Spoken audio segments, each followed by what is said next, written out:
Sunlight warmed her back and legs as Kate prepared lunches for herself and her husband, Dan. It was a glorious day and the patio doors allowed her to soak in the rays through her skirt suit. Kate worked in real estate and had a good feeling about a repeat viewing that day. Her 10:30 appointment was a previous customer. Mr. Billings owned several properties which he rented out. The large house with considerable acreage was a potential upgrade for his personal residence. Being a successful single man, she knew he would view the property on this third visit on his own. Kate took the opportunity to dress for the occasion. Her gray suit was the shortest of her skirt suits. A silk white blouse would gather some attention even buttoned up appropriately. The stilettos were the final touch, which she compared to Batman's utility belt. Mr. Billings had no chance. Dan was so excited by her appearance. "I need to be focused," she scolded him. The distraction led to him leaving without his lunch. Kate would have to drop it by when she left. There was plenty of time. There are always things that need to be done at the office, so Kate left early enough to stop in and get a few extra jobs done.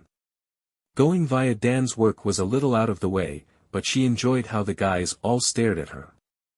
A wonderful sight drew her attention when she arrived and it deserved immediate inspection. A silver Porsche convertible was parked near the entrance. Kate parked, grabbed Dan's lunch and walked over for a closer look at the car. Inside the showroom, Edward whistled absent-mindedly. He had not seen a woman so hot looking at cars alone before. Only in his second month on the job, he hoped it would become a trend. Perhaps it was the Porsche Boxster which she was admiring that drew her in. It is in a different league from the norm for a Volkswagen dealer. That is why Edward was using it as his personal car temporarily, a perk of his dad owning the business. He leapt from his chair and confirmed that there were no customers in the showroom. "I'll have this one. Buying or not, she looks exactly like the woman I'm going out with on Friday." He ignored the staff chuckles and stepped outside. A car that turns heads is a perfect match for a woman who does the same. As the platinum blonde turned around, his eyes lingered long enough to let her know he admired what he saw. A woman likes to know she is appreciated even if it should be obvious to her. Are you considering such a car for yourself or just an admirer of fine craftsmanship and beauty as I am? The subtle movement of one eyebrow told him she picked up his double entendre and was playing hard to get. All the more fun when he succeeds. A hint of perfume set his imagination running. Bringing his thoughts back to reality, he asked if she would like a test drive. "Oh, certainly," she said enthusiastically, "but I don't have time right now. I need to meet a client and just dropped by because Dan left his lunch on the counter." An unexpected blow. How did Dan get a woman like this? Edward recovered almost instantly. Walking together, he continued to discuss the Porsche with her into the showroom. He held the door in a gentlemanly manner and eyed her once she passed. The guys in the office did not hide their amusement. Even Dan enjoyed seeing him strike out. At that point Edward realized he needed to prove himself. No matter that she was married, nor that her husband worked for him. Edward was going to have her, he just needed a plan. Estimating when she was nearly finished talking to Dan, Edward went outside just far enough ahead of her to appear it to be chance. As soon as she came out, the clicking of heels brought his attention back to her. He asked again if a test drive could entice her and sweetened the offer. "I can pick you up from work if that helps." "Wow, I had no idea you did that." She sounded duly impressed. "We don't normally. With a car like this, I find excuses to drive." In no time at all, he exchanged business cards and got all of Kate's contact details. He said, "Give me a call on my cell and we'll arrange it." Edward put all of Kate's details in his contacts. He looked up Dan's information in the personnel files to get her home address as well. He liked knowing more about the women he dated than they knew about him. Being newly appointed as her husband's supervisor meant he had some catching up to do. No doubt, Dan has told her a few things after the owner's son became his boss. The website on Kate's business card gave a professional and successful impression for a small realtor. Her name was prominently displayed, along with a photograph of her in front of a downtown office. He checked out their home using Google Street View. The house was much nicer than he expected for a car salesman. Kate probably earned more than her husband. Edward liked that. Hot women are great, but hot, successful women are another class entirely. The call came in shortly before noon. "Hello, Kate," he answered, wishing Dan was close enough to hear that his wife called him directly. "I need to celebrate. Are you still able to go for a drive?" Excitement was contagious and Edward agreed to leave immediately. 10 minutes later the Boxster pulled up in front of her office. Kate walked out before he could turn off the engine. Edward could not resist staring at her as she got into the passenger seat. A beaming smile accompanied a polite, "Thanks." Not a hint of embarrassment. It was perfect. As Edward pulled out he asked, "What are we celebrating?" Kate had sold a large property and her fees would be considerably better than the average deal.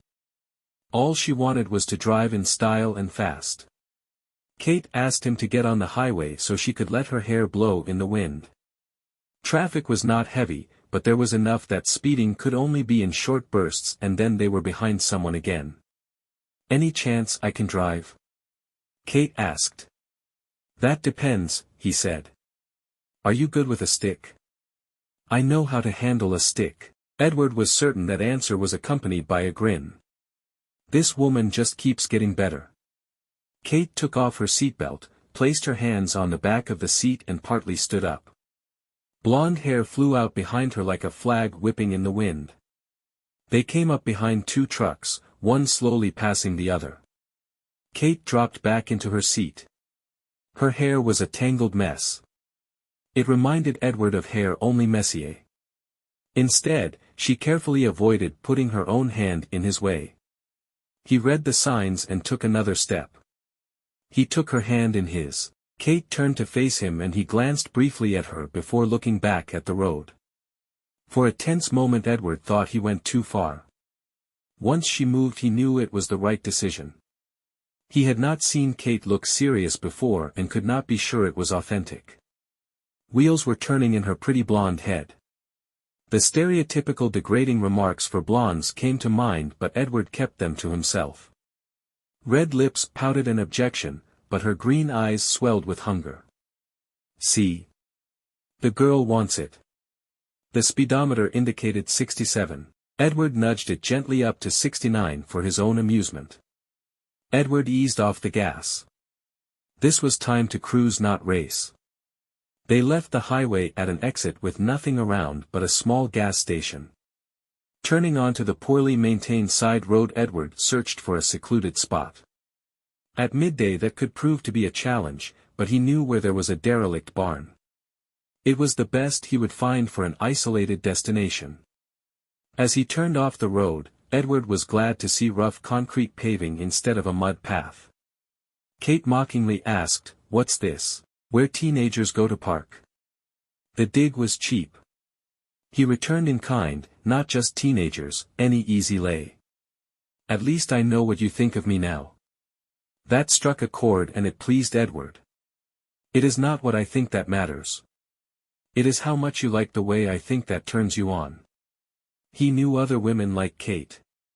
Kate got out of the car quicker than Edward thought possible. He cut the engine and jumped out to follow. She was heading off towards the road as if there was somewhere she could go on foot. Watching her walk on uneven concrete amused him. Particularly enjoyable was the way she nearly fell but moved her foot fast enough to regain her balance with a few tiny steps. Kate stopped. She had made it to the road, not one with any traffic, but a smoother surface. Standing still, keeping her back to Edward, she seemed uncertain what to do next. He approached confidently, nearly touching her as he stood at her right side. "What am I going to do with you?" When Kate remained still and silent, Edward interpreted it as waiting for him to assert himself. A deep sigh caused Kate's shoulders to droop. Her head turned slowly to look into Edward's eyes. Finally, she moved her arms.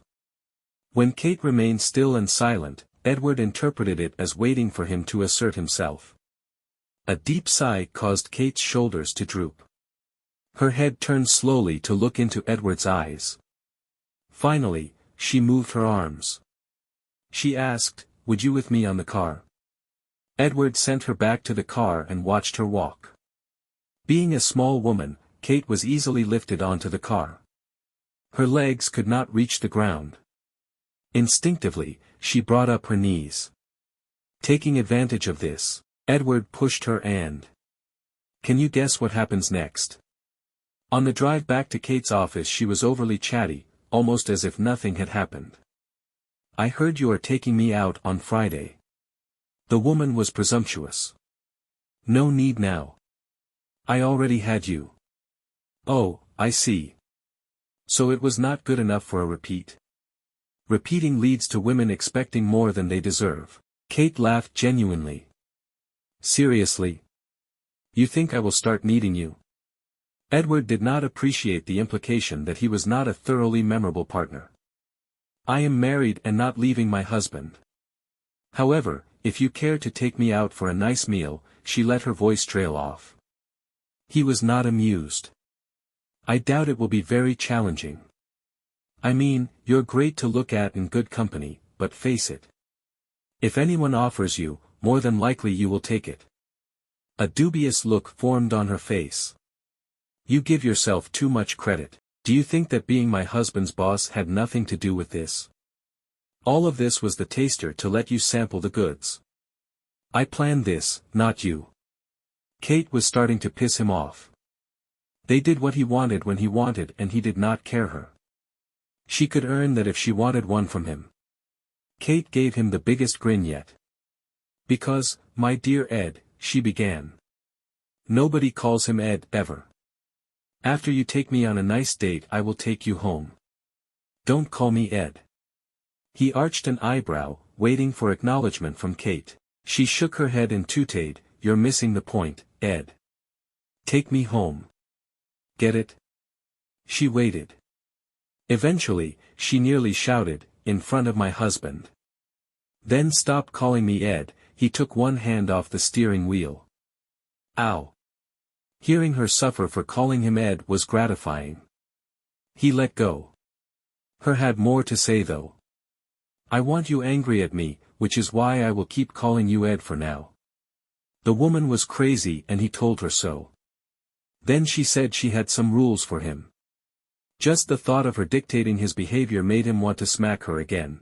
As she explained what she wanted it began to make sense.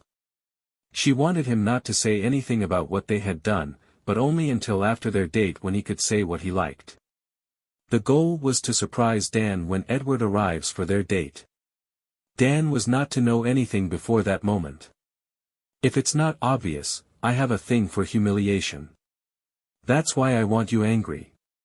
But I hope you will wait to take it out on me in front of my husband. That way I can share the humiliation with him." Kate continued to explain her ideas not as demands but perks that, luckily for her, appealed to Edward. With mixed feelings, Edward watched Kate walk into her office. He considered the things she had said on the way back to work. Her suggestions were good, too. He could give Dan an unrealistic sales target and do things to irritate him, literally for the fuck of it. The fact that Kate specifically asked him to give her husband things to complain about was most intriguing. She claimed it would make it more fun to let Edward with her in front of him. Upon his return, 2 of the sales team were dealing with customers. Dan was one of them. Edward went to his desk and decided not to share his adventure with anyone. Not yet, at least.